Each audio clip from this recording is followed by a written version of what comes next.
Your Most Avid Reader by Bibi Berki.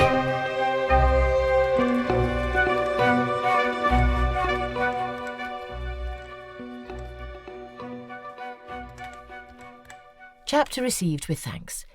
Read, tidied up and forwarded. Is the synopsis on its way? This is not standard practice to drip-feed chapters to one's agent, but they seem grateful for anything they can get. And the feedback is quite good, actually. Monica. Hi, Monica. In that case, can I leave the rest to you now? I'm sure you're brimming with ideas to take it from here. I'm a little out of my depth. It's daunting to think of how much work goes into writing fiction. They say everyone's got a book in them, but I seriously doubt it.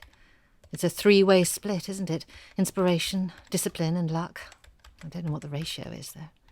Anyway, your most avid reader.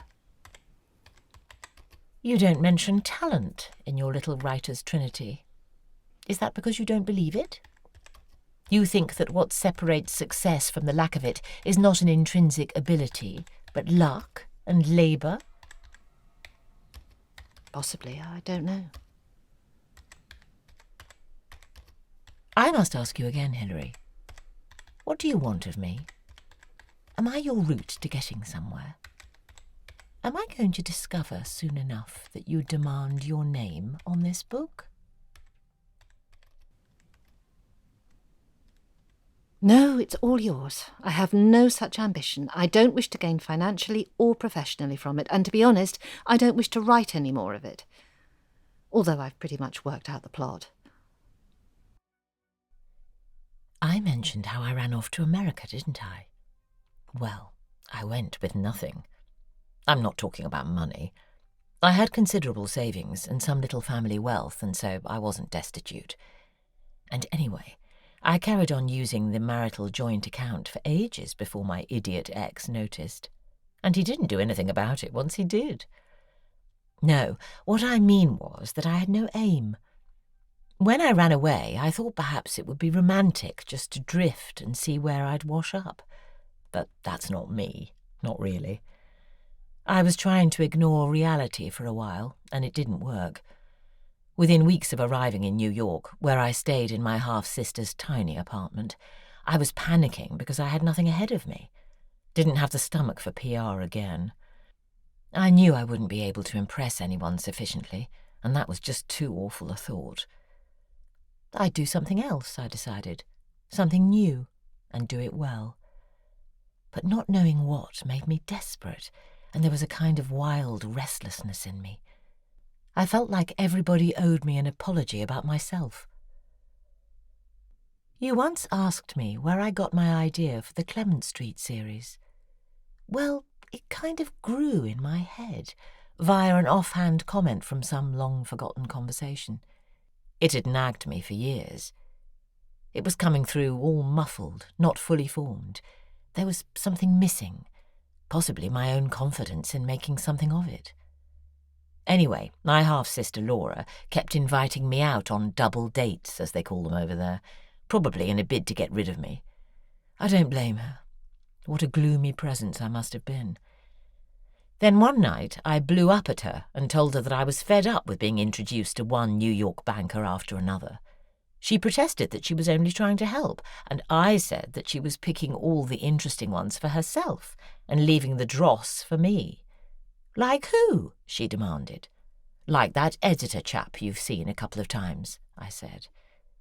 You know, I actually saw her face fall, not just a figure of speech.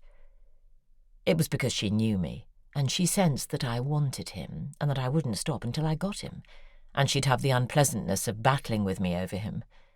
She's not the sort to do something as unseemly as fight over a man, my dear lamb of a sister, and so she gave way, even though I knew she rather liked him and thought there was some potential there.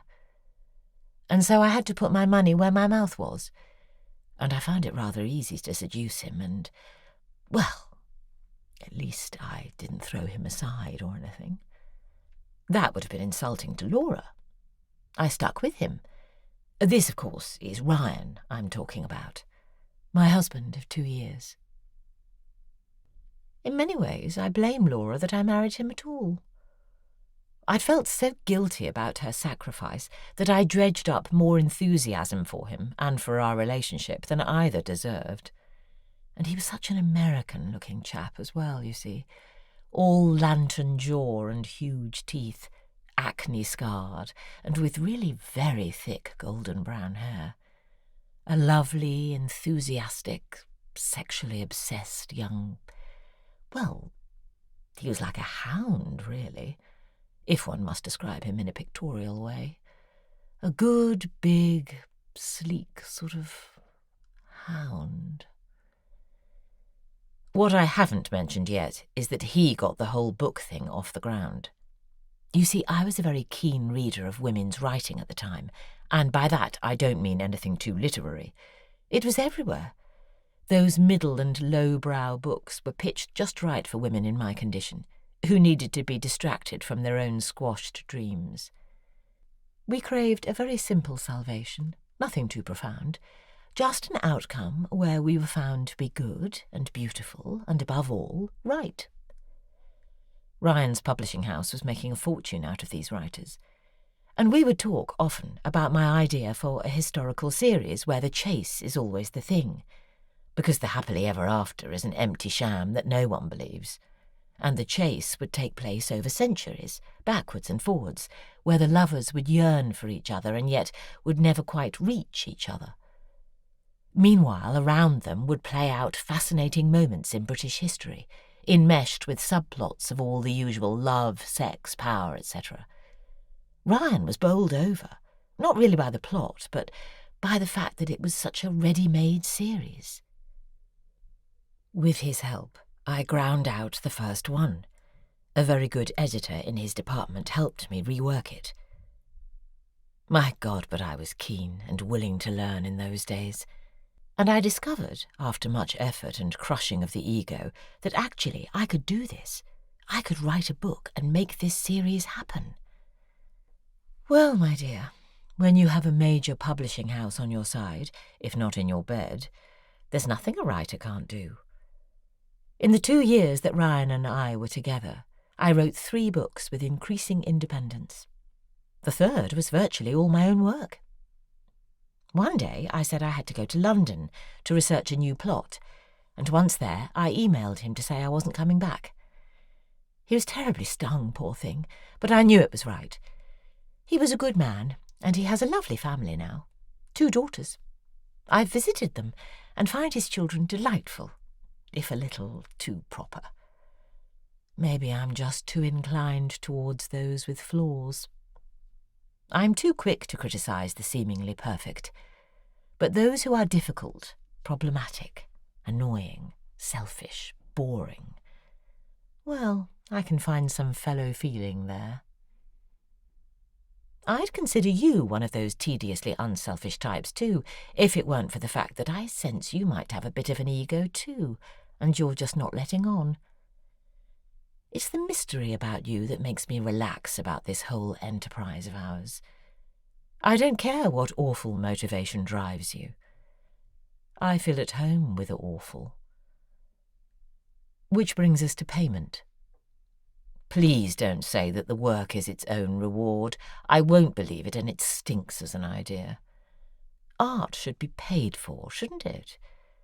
Anyway, it's not bloody art.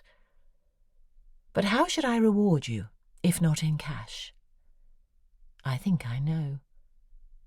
You claim you are an avid reader of mine, the most avid, and so I deduce that correspondence with me is the reward you crave.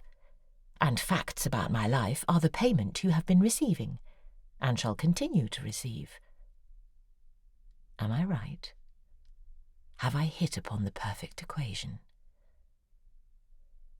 You help me write this book, and I'll pay you with, well, with me.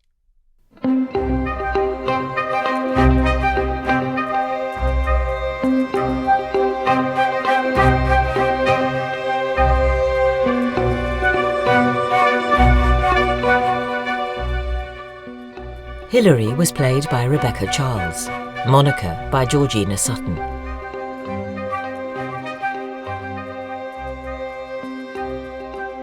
Your Most Avid Reader was written by Bibi Berki, with sound editing by Mark Lingwood. It was made by Tempest Productions and brought to you with the kind support of Rattlesnake Books, an established seller of books, maps, ephemera, art and curiosities. Rattlesnake Books can be found on Instagram, Etsy, Abe Books and Biblio.